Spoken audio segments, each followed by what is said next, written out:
recording has been started. Everyone has been admitted. I believe that's in the waiting room. We are starting with schedule announcements and then homework questions. So yesterday I was looking at the structure of what we have left to cover and when the homeworks hit. And I think we're about 2 or 3 classes behind what I had initially planned. And so to prevent everything from continually getting smushed together, I try to have only one thing due a week, and that's happened twice now where I've been stacking things back to back. I made the executive decision to juggle the schedule to eliminate one of your homeworks. So I know you're very sad about that, but I hope that you can persevere with less work.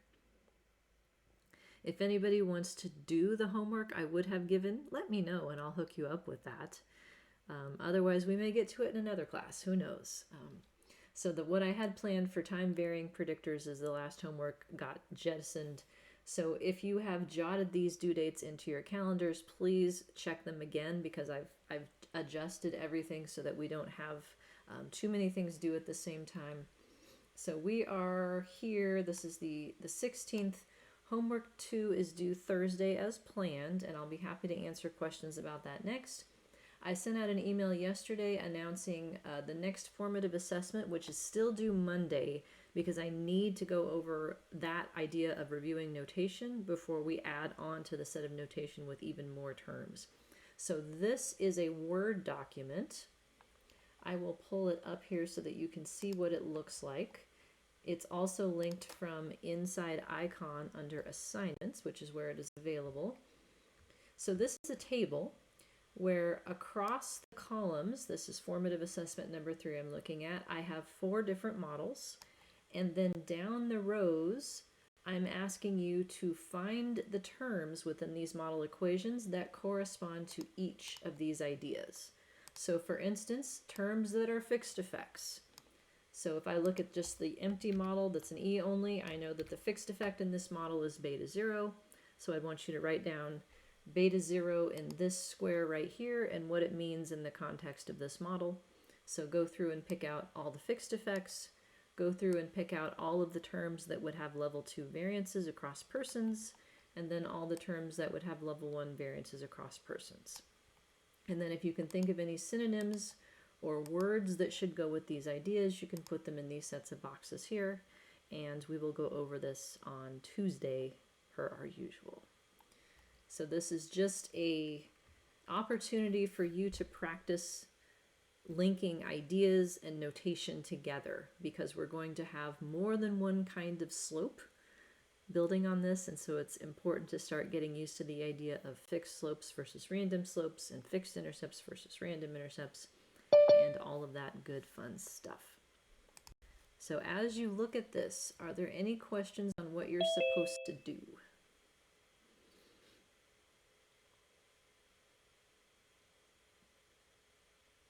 Okay, so this is due Monday, so 6 days from now. If any questions come up, let me know. As usual, you get 2 points for giving it a shot. So I will download them and look at them to see how people did, but you're able to correct the answers and move along as per our usual. Okay, so there's that. Going back to the course webpage.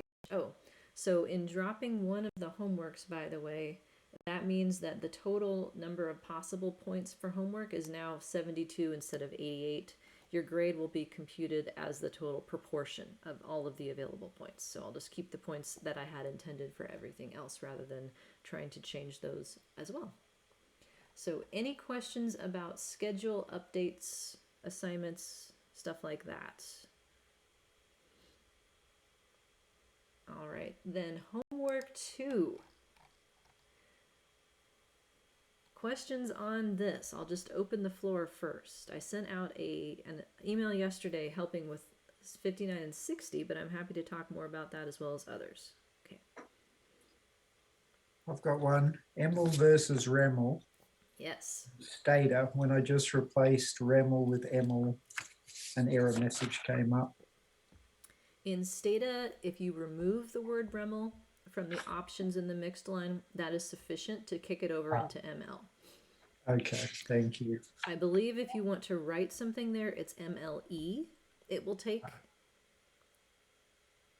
Gotcha. At least in one of the versions of Stata, they may have changed it, but yes.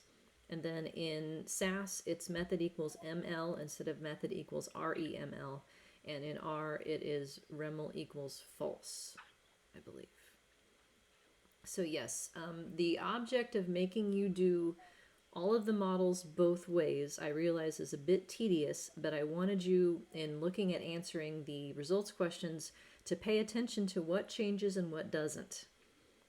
So ML and REML, as we'll talk more about this week, are two different ways of coming up with the estimates for the model. And ML maximizes the likelihood of the data, whereas REML maximizes the likelihood of the residuals. So that means that because REML is operating on the residuals, it cannot index differences in models that have different fixed effects. Because different fixed effects mean the residuals for what is left over are defined differently. They're on different scales. So REML can only be used for model comparisons involving the model for the variance, whether you need a random intercept or a random intercept plus a random slope, whether you need an autoregressive R-only matrix or a random intercept plus autoregressive. Any ideas related to variances and covariances, likelihood ratio tests are needed, and in REML that means the fixed effects have to stay the same. In ML, because it indexes the likelihood of the overall model, that means you can compare any set of nested models you want to, although only certain comparisons probably would be meaningful or make sense. Let's see, Bernie passed Gorilla. That's better than fish sticks. Okay, I'm sorry, I'm catching up with the chat window because my phone had blocked part of that here. And, oh, no, I just lost my chat. Hang on, got it back. All right, now we have more questions. 59 and 60, I'm not sure I'm comparing to the right answer. Okay, so scrolling down here, in terms of what should be in the model at each point. So section 1 is a saturated means model. That means you could include the original weak level 1 predictor, but treat it as categorical. So it is an I-dot variable in Stata.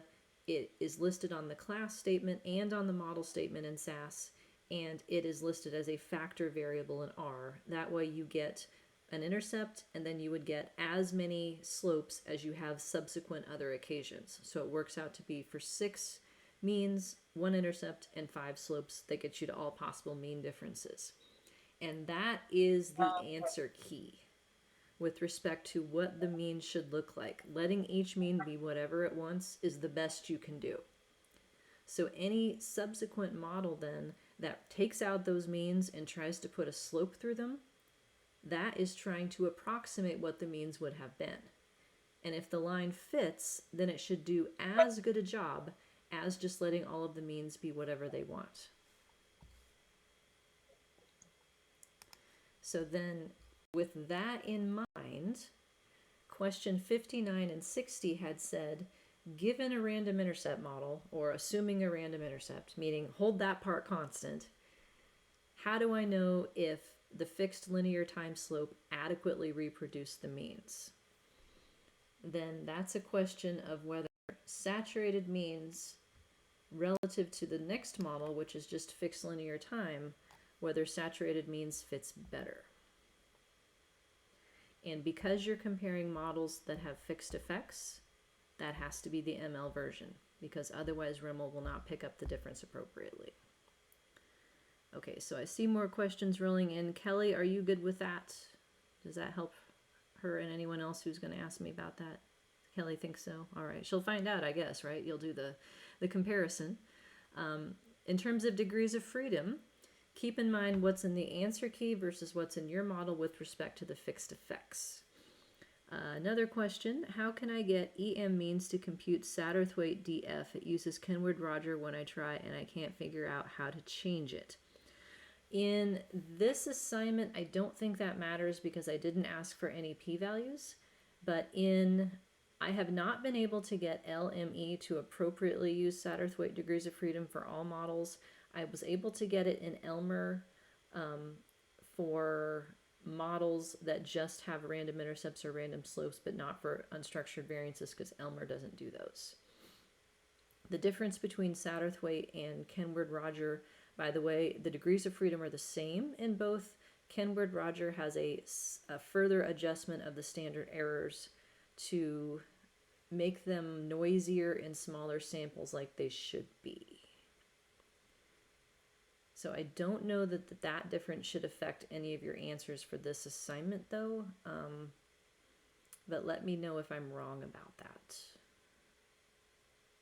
Okay, next question. For random effect reliability, where does the time slope for the level 1 predictor variance number come from? Ah, yes. So we're asking about this number. So this is page 11 of example 5. This number right here, the 1 point right here that I can't grab a hold of. There, nope. 1.26. That. I win, Mr. Mouse. Take that. That is the variance of the time slope predictor, which you would need to find in a separate step.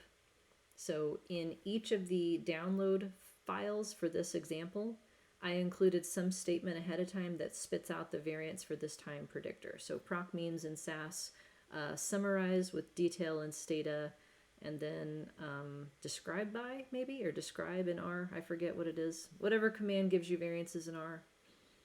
I'm sure there's more than one. Okay, I think I'm caught up on questions. Are there any more?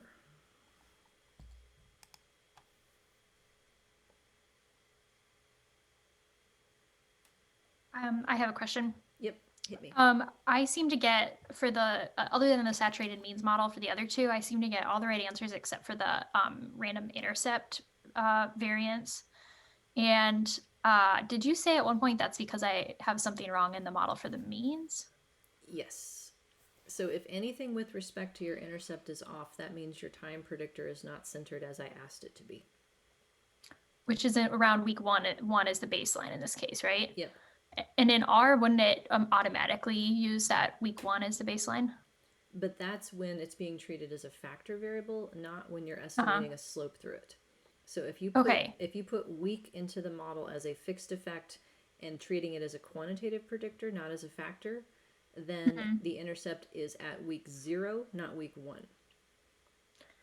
And then this is a coding thing, so it's okay if you don't have the answer to this, but is that in your code to redo that? Because I used the relevel and that wants like a categorical variable there. Yes, relevel changes the reference category, but that's only relevant if it's being treated as a factor variable.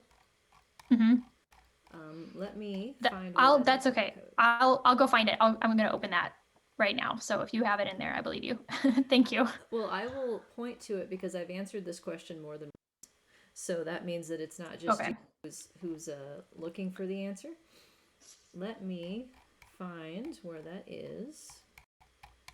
This is the problem with having like 27-page handouts, right? It takes forever to find something. Right there. So this is on page 1 of example 5. In the process of bringing in the data, I created a new variable called time, which is wave -1. So in your homework, it needs to be week -1, but it's the same idea. So there are 2 different variables to keep track of throughout this analysis. There is the ID variable for time, which is either wave in this example or week in your homework, and that goes into the structure of the R matrix. And it goes into the model as a categorical predictor when you want a saturated means model. But for the models that ask you to fit a fixed linear time slope or a random linear time slope, that needs to be the time version, which is week -1 or wave -1. That way, the first occasion becomes the reference and not week 0, which is the occasion before we started measuring. So in general, anytime something related to the intercept is off, that points to a centering problem. But the -2 log likelihood would be correct in that case because it's still the same variable that's included. It's just that the way that it's parameterized has shifted if it's centered versus not. So like this matters more, I think, in SAS in terms of that you have to use 2 different variables. But I've kept it this throughout all of the examples to try and keep the code consistent across. So like in the saturated means model, I've got wave on the class statement and wave on the model statement, and then I dot wave in stata, and then wave in the residual statement is this, and then we also have in R factor wave 4. But then when I switch to the models where we're treating time as a quantitative predictor instead, which is coming up here. So then I have time in the model instead of wave.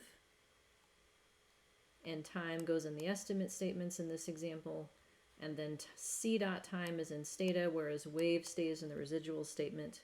And then in R, I've got time in the formula rather than wave.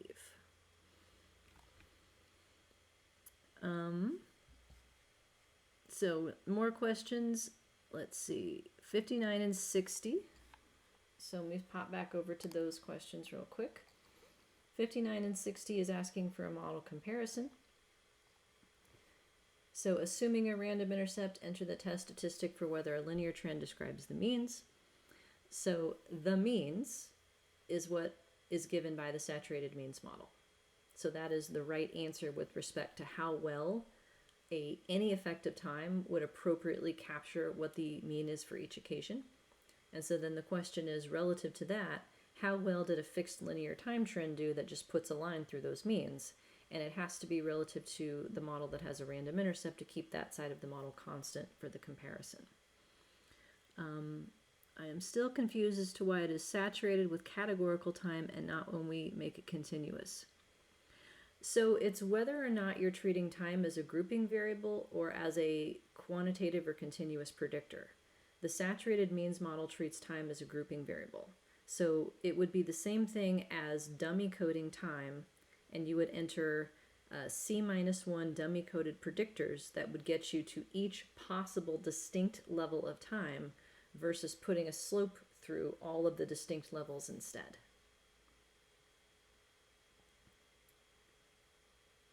Okay, so that's okay. Other questions, things I can clarify.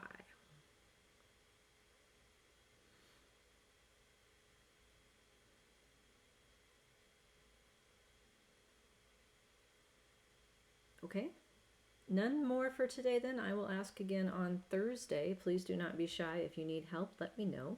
They do pay me for that. You know, you're not bothering me. I realize that this stuff is hard, and it's hard because it's complex, not because it's difficult, right? Each individual little piece of this is okay, but it's when you have 20 little pieces at the same time. It's like trying to carry the laundry from your dryer to some place where you're going to fold it without a laundry basket. You're like trying to hang on to everything, and then a sock falls down, and then you bend over and pick up the sock, and then something else falls down. Like, it's like hanging on to all of these words and terms and ideas is challenging at the same time. It gets easier with practice, though. I promise. Otherwise, I wouldn't be here doing this. All right, Terry likes my analogy. Thank you. Yeah, I'm lucky that my laundry is on the same floor as all of the bedrooms, so I don't have to do the walk of chaos for very long if I choose that route. All right, what I was going to do then to start with is talk about the random linear model some more, and then do the exercises, because that was something we didn't get a chance to talk about. So does that sound good as a place to start? Random linear time? Okay, so we are back to the pictures. I think it's slide 10.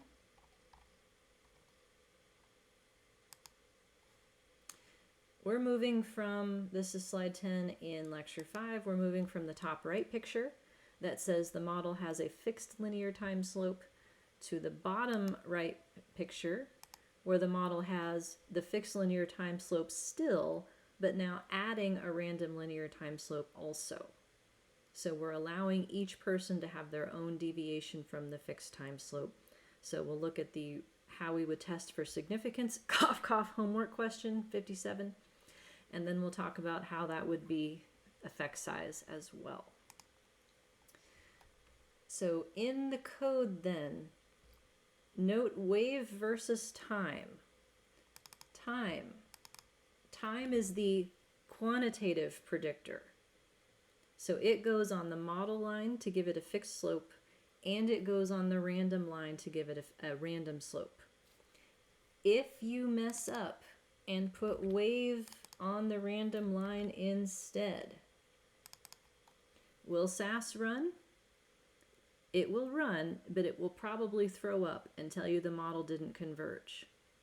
Because what it would be doing then, if wave is here, random effect of wave means give each person their own possible dummy code for the difference across every possible set of occasions.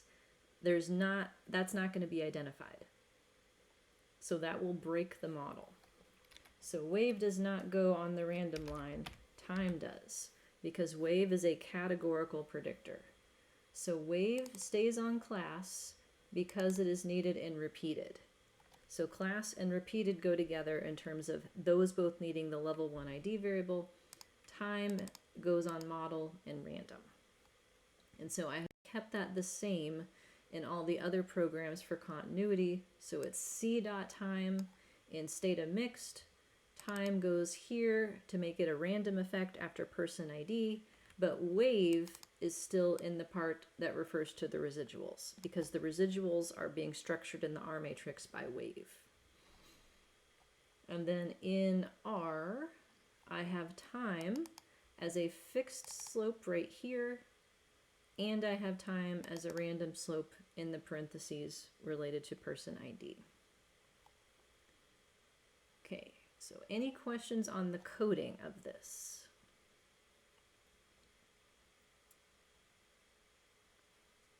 All right, then the results. Oh, yes. sorry. No, I please just go ahead. Can you just scroll up again so I can see the one for SAS? Because I was trying to look at that and make sure I had the wave and time Yep. in the right spots. So time goes on model and random because time is a continuous predictor, quantitative predictor. Thank you. And then wave, or what is weak in homework, goes on class and repeated because it is an ID variable. It's not in the model anymore. It's just being used to structure the R matrix to say which occasion is which. Okay. Thank you. Sure. So I'm on page 9, by the way. I know I'm scrolling very quickly here. Other questions?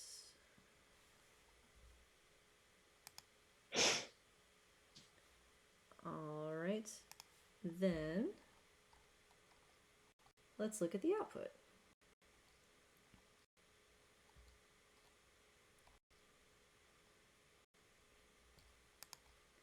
So our matrix is the first thing that gets printed. That is telling us what the variance and the covariance is within persons at level 1 of the residuals that are left after giving each person their own trajectory. The model says the R matrix is supposed to look like this. This is a prediction. This is an implication of the model. So we can actually test whether or not this is correct. The next model after this one is going to do just that. The new part that we've added are right here, those two numbers in the G matrix at level 2. So in adding a random linear time slope, what we have actually added in terms of a model parameter is its variance across persons, the U1 that varies across people. Because we have already included a random intercept, we also estimate a covariance between the random intercept and the random time slopes, which is right there. And that covariance, if we rescale it into a standardized metric, becomes a correlation in G-core right here. So the correlation between the intercepts and the time slopes is 0.04. We always estimate that correlation. It happens by default in R LMER, as far as I can tell. It does not happen by default in Stata or in SAS. And so that's where in Stata, type equals UN on the G matrix for the random line, and in Stata, cov type unstructured or covariance unstructured on the mixed line does the same thing. So we've added 2 new parameters to the model, and because we are adding variance related parameters, we have to test these new parameters using a likelihood ratio test. So we keep the means model the same. We still have a fixed intercept and still have a fixed linear time slope. We've added a random linear time slope variance and the covariance of the intercepts and the slopes. So then we get down below. So those are the 2 new terms that we were just looking at. These are the p-values you're not supposed to stare at because they're refer to wald tests. Instead, we would have to do a -2 log likelihood comparison, which is the last thing that pops up here. This is done by my macro. You can do this in Excel as well. And it compares the -2 log likelihood of the model that just had a fixed linear slope relative to the -2 log likelihood of the model that also added a random linear time slope. So we've added 2 parameters. The difference is a chi-square test statistic of 48 on those 2 parameters. So yes, it would be significant. So that helps the model. So helps the model. People need their own random time slope. And we hadn't talked about how that translates into a predicted overall marginal pattern of variance and covariance in V. That is coming today, where those things come from. So in terms of significance tests, if it's anything that has to do with the model for the variance, that should be a likelihood ratio test relative to a model that has the same fixed effects in it. And I think that's about where we left off. And now we get to talk about effect size. So, questions on that much?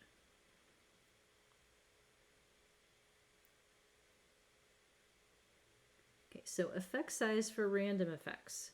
This is tricky. So normally, if you wanted to compute an effect size for adding something to a model, what would you do? Like, think back to just regular old single level regression. How would we talk about effect size in that context?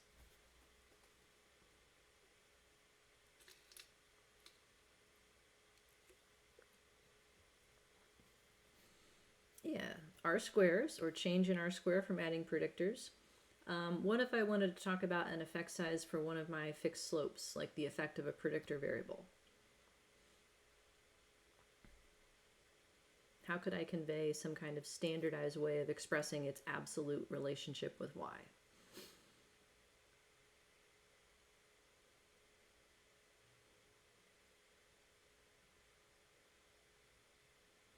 Cohen's d, yeah, if it's a grouping variable, that could work. If it's a quantitative variable, maybe an r, maybe a standardized slope. So there's lots of ways of expressing effect size for fixed slopes, because fixed slopes explain variance. So we can talk about how much variance has been reduced, either the R-square for the model or the R-square for new combinations to the model. But for random effects, that doesn't really make sense. When you add a random effect to the model, you are not explaining variance.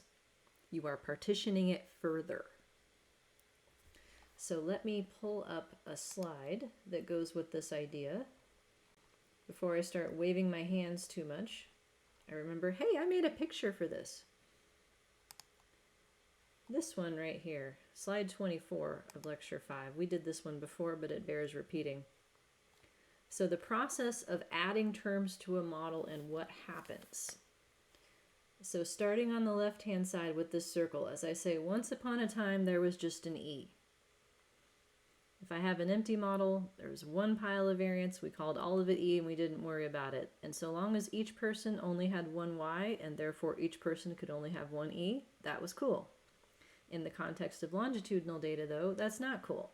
We expect the E's from the same person to be more related than the E's from different people. Okay, the way that we solve that problem is to split the variability into 2 different sources, 2 piles, 2 variance components. And we split it into what is actually person mean differences. So that's my level 2 random intercept that has a variance of tau squared sub u0. So that's level 2 between person mean differences. And then we have the E's as the within person deviations around those person means. So level 1 E residual variance versus level 2 person mean variance. So at this first step, the only thing that's in the model for the means with respect to predicting the outcome is just an intercept. We haven't predicted anything. So we talk about the effect of adding a random intercept as a partitioning of the total variability. And actually, if you add these two things back together again, you'll get pretty close to what the original variance is in the first place. Not exact, especially for unbalanced data, but pretty close. The next thing that we did then is add, say, a fixed linear time slope. That fixed linear time slope actually does explain this level 1 variance. In the example that we're working through, we found that the level 1 E variance was reduced by 69% relative to what the prior model was, just by including fixed linear time. So part of what we thought was within person E variance was due to which occasion it was. Putting in a linear slope reduced that variance. But the step that we're at now, which is adding a random linear time slope, that is further splitting the E variance that's left over into two sources. So E is, why are you off your line? And part of that was because people need their own slopes to make different lines. And that source of variability is now captured at level 2 instead. So we haven't explained anything in the sense of prediction or R square because we haven't figured out why people need their own slopes. We don't know what causes some people to change differently. What we just found out in the example is that they change differently. And we need to be able to talk about, okay, so how different is it? Is it like mostly the same but a little different? Are people just really different from each other? So thinking about the conventional ways of expressing effect size start to fail because the conventional ways that we're used to thinking about in regression are for fixed effects, not random effects. Fixed effects explain variance. Level 1 predictors reduce level 1 E variance. Level 2 predictors reduce level 2 U variance. And they all have a job to do. But anytime that we add a random effect, a random slope, in this case, initially adding a random intercept and a random slope, the level 1 E variance gets split. So it is reduced, but not because it was explained. It's because it was partitioned. So we have to do something different to talk about what the effect size would be for this type of random linear time slope. And I have two suggestions for how to do that. Later in the course, there's an article on your reading list that talks about R squares instead. I will go to my grave arguing with these people that that is silly, but it is out there because this is an error term still. It is not explained. So we have fixed effects that explain variance and random effects that just make new piles. But we still have to convey some sort of effect size for how big the random effect tends to be. So here are two ways of doing it. This is slide 27. We haven't talked about this yet. So in our example, for instance, the fixed slope for the change per increment of time in example 5 was estimated at 1.72. So because it's a fixed slope, I can talk about that as reducing level 1 residual variance. I can get a hypothesis test for whether or not that fixed slope is different than 0. And in this case it was, so I would say that there is significant change on average. The average trajectory increases by 1.7 per unit time. Okay. Now in our example, we just found that the variance of the random linear time slopes, so this tau squared sub u sub 1, the variance of the U1 random slope deviations is 0.91. Okay. Did a likelihood ratio test to find out whether 0.91 is bigger than 0. Yes, it is. Chi-square said so. So it's significant. But then if someone asks me, like, how big is that? Significantly big? That's not an adequate answer because significance depends on effect size and sample size. So here are a couple of ways of trying to take that variance component and make sense of it. One of them is what's called a random effects confidence interval, and the other is to compute some kind of index of reliability. So the first option then, random effect confidence interval. It is to try and use the fixed effect as the expected middle and the random effect variance around it to convey the size of the expected variation in your sample. So the formula is similar to what you know of as a typical confidence interval, but the ingredients are different. So the middle is the fixed effect. So in this example, I have a intercept and I have a slope. So each of these would have a confidence interval. We're focusing on the slope. So the middle is the fixed effect. So the gamma 1O fixed slope for the linear effect of time, which is 1.72. Then we have plus or minus 1.96. So that's a stand-in for the critical value. That would be like assuming infinite degrees of freedom. You could get something more specific if you wanted to worry about that with respect to sample size, but I'm not going to. Times the square root of the random variance that goes with it. So if we talk about a fixed slope as the thing we're trying to get an interval around, the corresponding random effect variance that goes with it is the random slope variance. So we plug in that tau squared value of 0.91 into the formula, and it's used to make a lower limit and an upper limit, plus or minus, and it works out to be this. So the resulting confidence interval conveys in your sample the expected range for 95% of your people in what their individual linear time slopes is expected to be. So on average, people go up by 1.72 per unit time.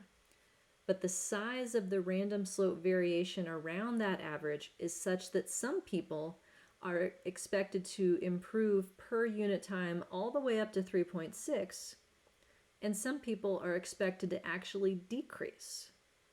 So it's consistent with the idea of like a fanning effect, where on average the slope is positive, but some people are a lot more positive and some people are a lot less positive and even heading into negative territory. So this is a way to try and get back to the scale of your data and say, like, what is the range of the slopes? Is everybody predicted to grow? Not really. Most people are predicted to grow. People grow on average, but the size of the variation makes it so that some people are actually predicted to decline. So this is not the same thing as your typical confidence interval. Your typical confidence interval uses the standard error in here for the fixed effect. So this is not how precise of an estimate is my fixed slope. This is not how inconsistent would my fixed slope be across samples. This is how inconsistent across people in my sample is my fixed slope. So this is a people measure, not a sample measure. Fish sticks. How are we doing?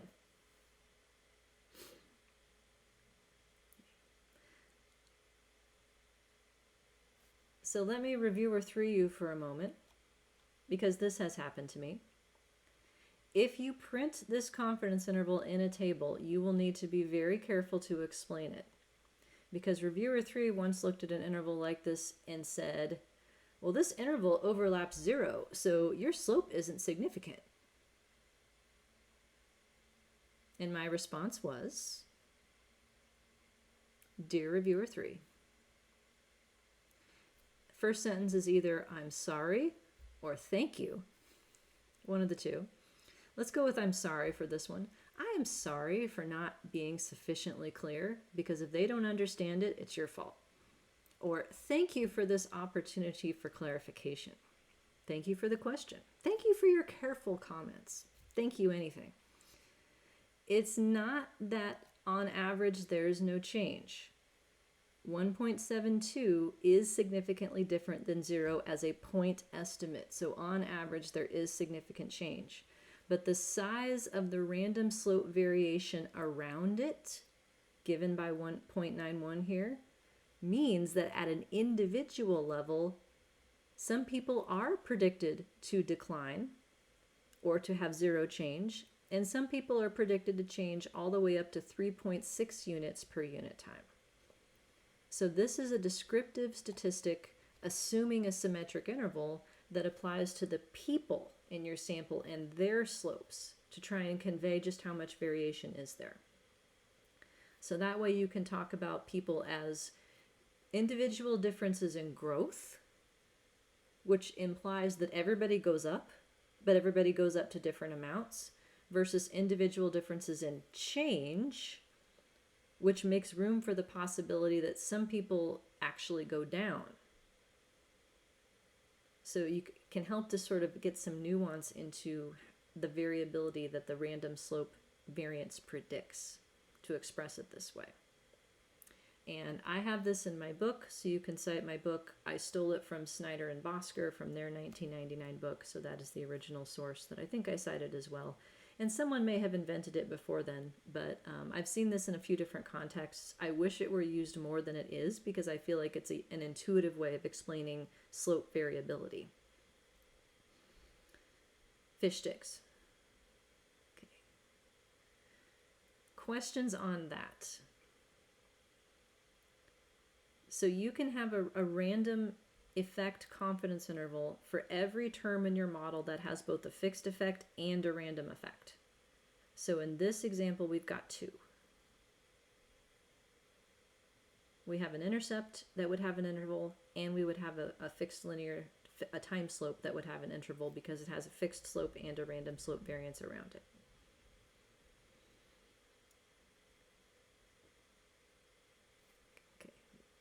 So this is one thing that you get to practice calculating in your homework, and because I'm nice, I gave you an Excel spreadsheet.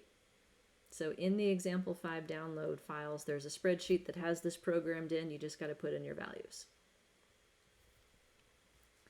The other way to talk about effect size, which is less common in some contexts than others, is to convert the intercept variance and the slope variance into measures of reliability. This is not the same kind of reliability that you're used to thinking about in the context of measurement. This is more like a ratio of individual differences out of all of the variability. So a small number would just mean that there's a lot more variation around the lines than there is between the lines. So this measure for the intercept is actually a lot more common. This is known as ICC2 in education and sociology and sort of clustered data context.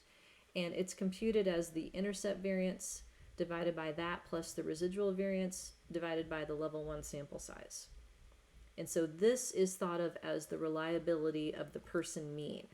Like, how many observations would you need to collect per person to get X level of reliability of the resulting person mean? So this can be helpful in studies trying to determine how many observations you even need to get reasonable values for these things. Slope reliability, this formula comes from a paper by John Willett in 1989, I believe is the original source. And I hacked it to talk about other level 1 variables besides time. So I changed it around to make it work more generically. But this extra term in here, sigma squared level 1, that's the variance of the predictor that has the random slope. So we have to have that as part of it because it's units of y per units of x. And so then this is a measure of like how much of the longitudinal variation is due to people need different lines versus the errors around all of those lines. How do I get the variance of the level 1 predictor? Is that something given in an output or calculated by hand? It's calculated if you ask for descriptive statistics for the predictor. So that would be as by hand as I would recommend. So like if time is the random slope variable, you would compute what is the variance of time, and that goes into the bottom of the formula. So I have not seen this very often, but where I have seen it is in the context of power analysis. Because if you want to do a power analysis for how many people do I need to be able to detect individual differences in change or to predict them as your question, that requires you coming up with some sort of value for the slope variance that you're trying to power. That is really hard to do. You basically have to have somebody who already did the study to get a decent estimate of that. But if you can come up with an expected slope reliability or a slope reliability that you would minimally expect to find, then all you need is intraclass correlation and slope reliability, and you can backwards engineer this formula into giving you variances. So in practice, that is what I have used to do power analysis in this context, is this idea of slope reliability. So I think it can be useful in that. So I'm asking you to compute that, and I've got a spreadsheet for it as well. So all of the values should be found from your output except for this one right here, the variance of the predictor. It is the random slope 4, which needs to be found separately as a descriptive statistic for that sample. Oh, yeah, matrices are next. Fun. Okay. So questions on either of these confidence intervals or reliability estimates for random slopes?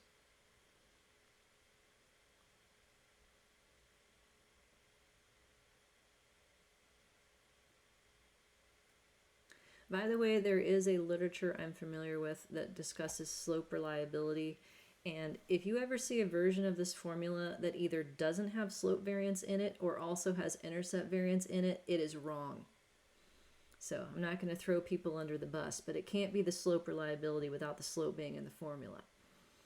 And if you put other stuff in the numerator, then it's slope plus other stuff as the thing you're trying to calculate. So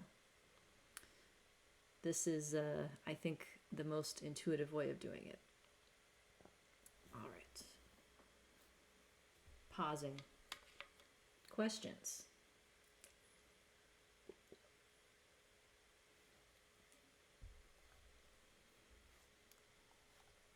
Okay, then the next thing I have to show you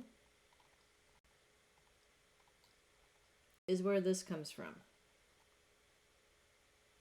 How an R matrix that looks like this and a 2x2 G matrix for random intercept and linear time slope variances somehow magically combine to compute a marginal variance covariance matrix for the overall data. That's what's next. Are we ready for that? Ready for it?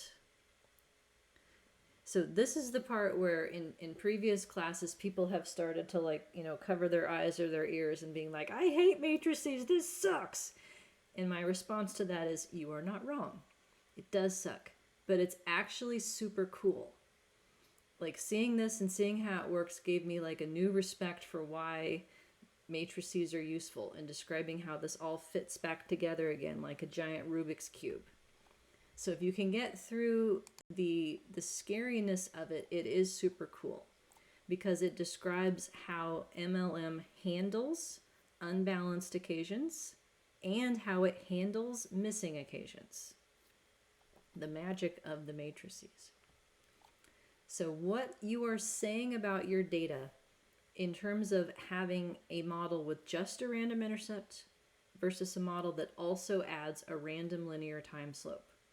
In adding the time slope, you are then saying that people differ from each other in two ways. Each person needs their own intercept for where they are predicted to be at time 0, and they need their own time slope for how fast they're predicted to change per unit time. Another way of saying that is that the dependency that exists in your longitudinal data, because occasions come from the same person, that dependency has two sources. The intercept introduces a constant dependency where all of the occasions would be correlated to the same extent and all of the variances would be equal across time. Adding the random linear time slope introduces a second kind of person dependency that is not constant over time. It has a particular pattern to it that depends on which occasions you're actually talking about for which person. So the ingredients of how these two things come together in this model currently look like this.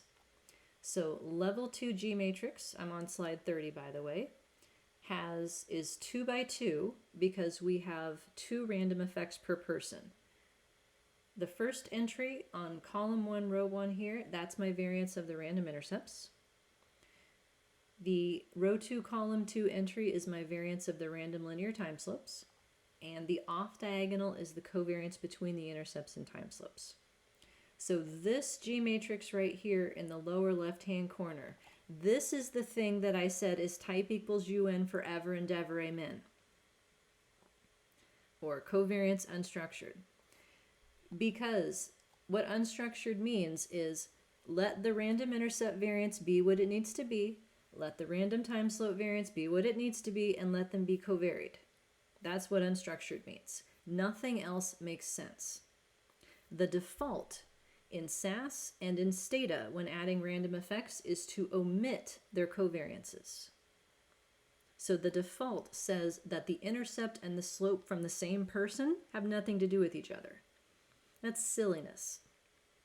And the covariance is going to depend on where time zero is further. We'll talk about that in the next lecture. So that needs to be there. The covariance needs to be there. But none of the other structures that we talk about, like AR1 or Topolits or any of that, none of that makes any kind of sense for a G matrix. Because each of those represents variability across people for a different reason, and it needs to be whatever it wants to be. Okay, I'm getting really passionate about this. I once had a reviewer, by the way, in a random intercept only model. So when there was only one number in this thing, tell me that I should have tested whether AR1 fit better. Yeah, those faces. No. I couldn't even come up with a thank you for that one. I was just like, no. I think you mean the R matrix. And yes, that is a good idea. Thanks for the suggestion. I tried it. It didn't matter. Because the R matrix could be AR1. So if we look at this thing right here, what we are saying R is when we have type equals VC or residuals independent or what LMER forces you to have without asking, it doesn't even give you a choice, is a structure that looks like this, where we say the E residuals have the same variance across occasions and they have no covariance. So this is a very strict assumption that the model at level 2, the random effects variances and covariances, have captured all of the dependency in the per person residuals. That's a very strong assumption. So the next two models in the example actually that I'm going to show you test whether or not these zeros are reasonable. It could be the case, especially in longer term projects where you have a lot of occasions, that even after controlling for individual differences in change, residuals from occasions that are closer together are more alike. That is a perfectly reasonable thing that could happen. And the fact that we have zeros here is a testable hypothesis. But we're going with that as a starting point. So the question then is, how do these two things get put back together again to tell me, okay, what does the overall model say the variability at each occasion should look like? And what does the model say the variability in common should be for each pair of occasions? Are you ready to see it? Okay, so how do we get to V is the question. So first looking at the components of this from the scalar equation, algebra, algebra, algebra, here's the thing I want you to focus on in blue. What this slide is showing you is what a random linear time slope model predicts the total variance to be at each occasion. The part outside of the blue at the bottom was what we had from compound symmetry. When we had only a random intercept, the total variance at each occasion was partly due to the variance of the person means, the random intercept variance, partly due to the level 1E variance. The part in blue is the new part. And it says that the variance depends on which occasion it is.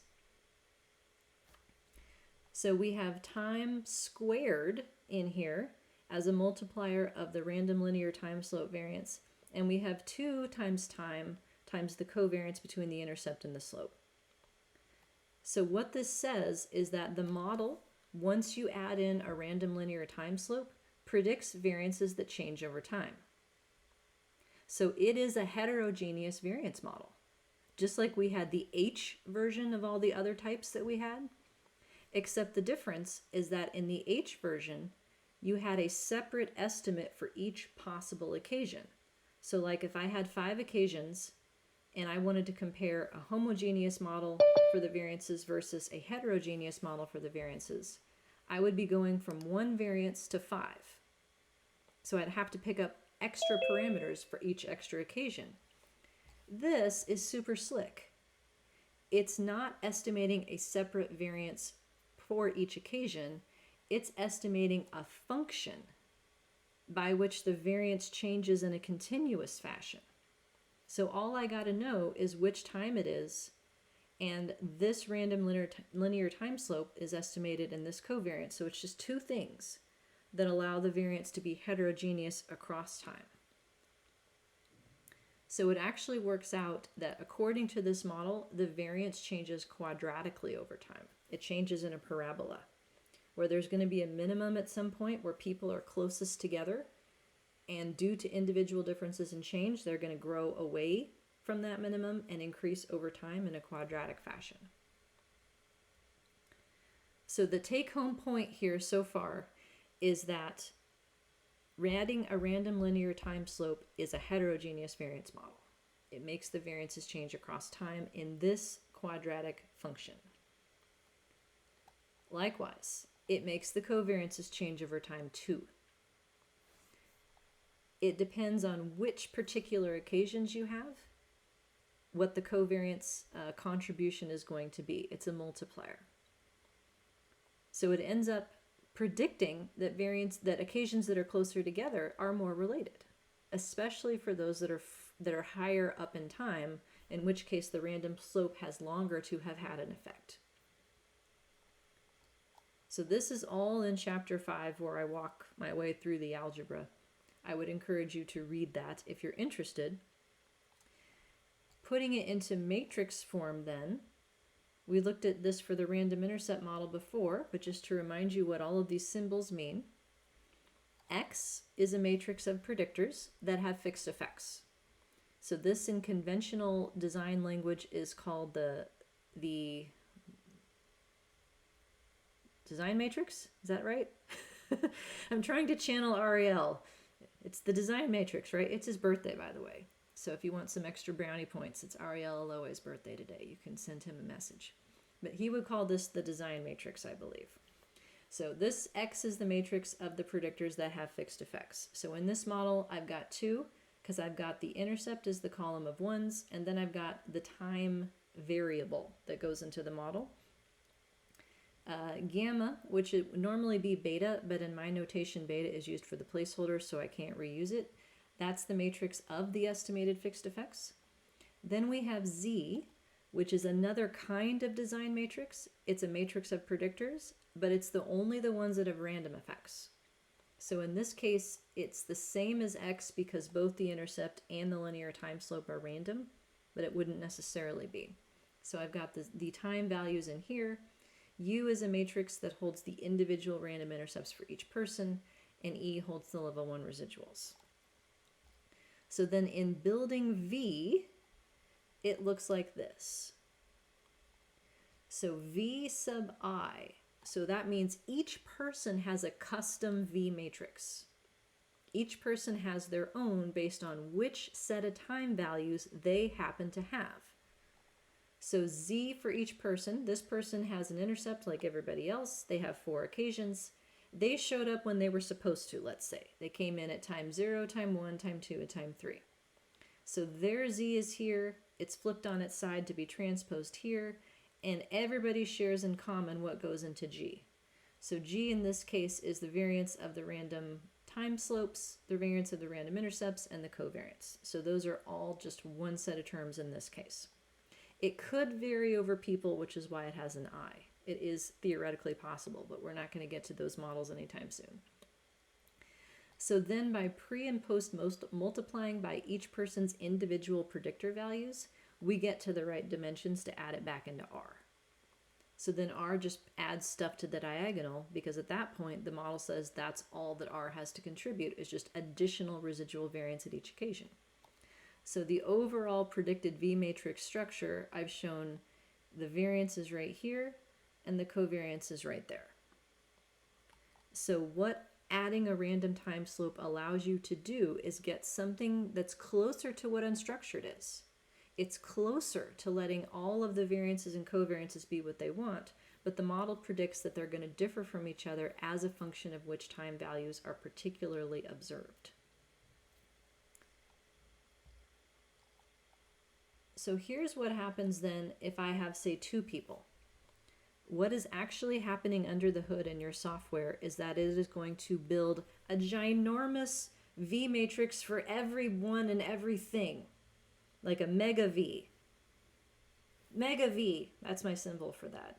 Fish sticks, mega V. So this is what it would look like for 2 people put together. So I've highlighted each person's individual parts with the purple. So this idea of like chunk of things, and zeros otherwise is what's known as block diagonal. So the first chunk is for person 1. As I said, they showed up all 4 occasions and they showed up on time. Person 2 showed up for 4 occasions, but they came at the wrong occasions.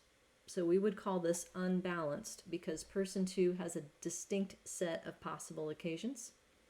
They share in common the same G matrix that has random intercept and slope variances and covariances in it. There's their data again. They share in common the same R. And so the total overall structure then takes into account for each little chunk of person which occasions they have and how many they have. What would happen if the second person only had 3 occasions instead? That's shown on the next slide. Then their block diagonal chunk of V is 3 by 3 instead of 4 by 4. No worries, we use the 3 that they have.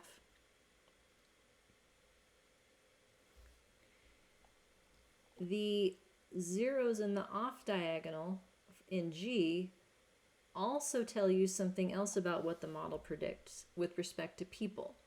People are independent. The fact that there's no correlation between different across people, that's a model prediction that we have stated by having a 2-level model. What if these 2 people were from the same school and we had multiple schools? People from the same school probably have something in common, right? We would have to add another parameter in G for something for these off-diagonal elements. So that's what it means to add a level, so to speak, to account for further nesting or crossing, is to add another random effect that would show up in these off-diagonals to give people from the same unit an additional covariance. Right now, this model says they're independent. So when you phrase it this way, the idea that this R matrix should have the same variance over time and the zeros, that's a testable hypothesis. So we can test whether or not we need different variances at each occasion. We can test whether or not these zeros need to be something else to capture further residual correlation and see if it improves fit. So we've got a full suite of possibilities here. So the big picture, we have compound symmetry on one side that says everybody changes the same. The only reason why occasions from the same person are related is because of person mean differences. That's random intercept variance. We've got unstructured as the right answer. The models that have random slopes in them offer this in-between ground. They offer a pattern that hopefully gets closer to unstructured but uses fewer parameters, and it extends to unbalanced and incomplete data.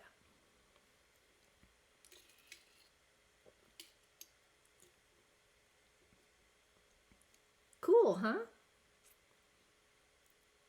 It's a little scary. I'm going to tell you that. It took me a very long time to wrap my head around this. But ultimately, random slopes are a pattern.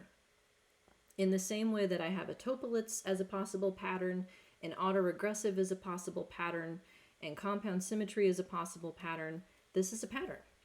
It is a very specific pattern in terms of how it predicts the variance and covariance changes as a function of time, but it's pattern nonetheless.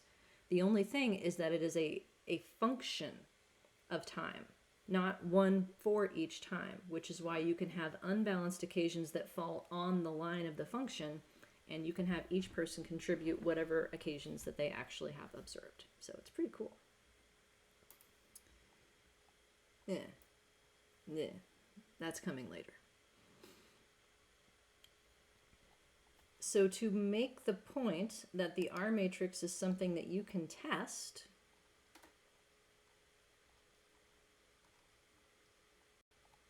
that's the last two models that I have in here, which we'll have just enough time to roll through. This is page 11. So the idea that after controlling for individual time slope differences and individual intercept differences, that the E's have constant variance and that the E's have no covariance, that's a testable assumption. I am going to show you how to test the covariance part specifically in each of the packages that can do so using an AR1 R matrix model. So the new part in SAS is right here, in Stata is right here, and in LME, because that's the only option for adding a correlation structure, is right there. Here, I've got them all highlighted. So I am telling the model in each case to also estimate an autoregressive correlation among the time-specific residuals in the level 1 R matrix. I am allowing occasions that are adjacent to have a correlation that will be estimated as R. Occasions 2 apart will be R squared, occasions 3 apart will be R cubed, and so on. So I am adding something to the model for the variance, right? That's what an autoregressive correlation is. It's adding a pattern of covariance. How do I know if it helps?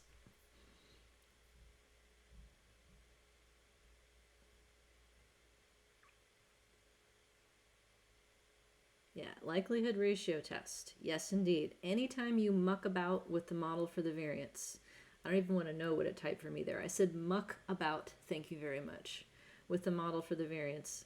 That's a likelihood ratio test. So we keep the same fixed effects, we muck about with the model for the variance and see if it helped. So here's what the R matrix now looks like according to the model. The variance on the diagonal is the same, because the model still says the residuals have the same variance across time, and that the only reason for heterogeneity of variance is because of the random effects, random slopes in particular. But now, where there used to be just blank spots, we have covariance. More specifically, the model estimated that the correlation between adjacent occasions, the R of the AR1 structure, was 0.026. So then if I took that number and square it, I get to the lag 2 correlation. Take that R and cube it, I get to this one. I can go down and look at the new term in here. That's my new autoregressive correlation.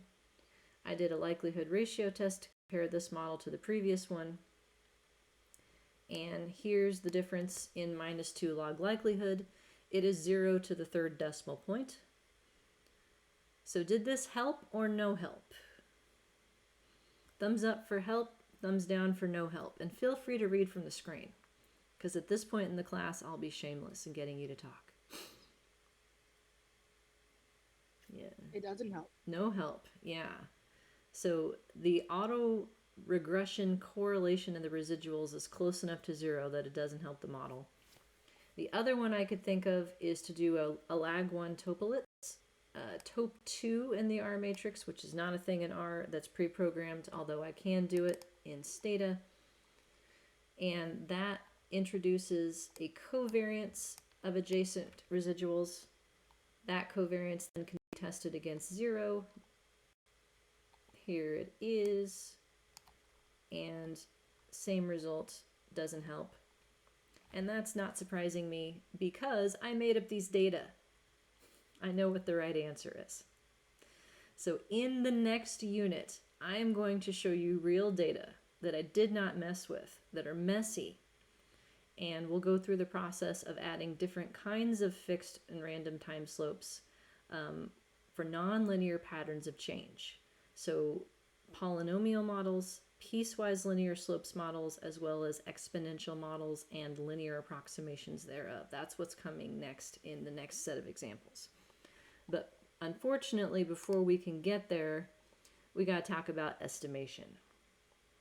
So that's next time. And also why these models are secretly SEMs as well. So here's the finale of that, for those of you who are familiar with structural equation modeling. What we have just done is a latent growth curve model, because latent variables and random effects are the same thing. So we'll talk about that next time. All right, any questions before we call it a day?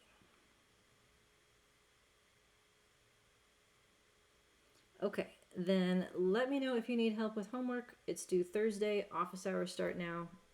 Hope everybody enjoys the rest of their day, and I'll see you soon. Take care.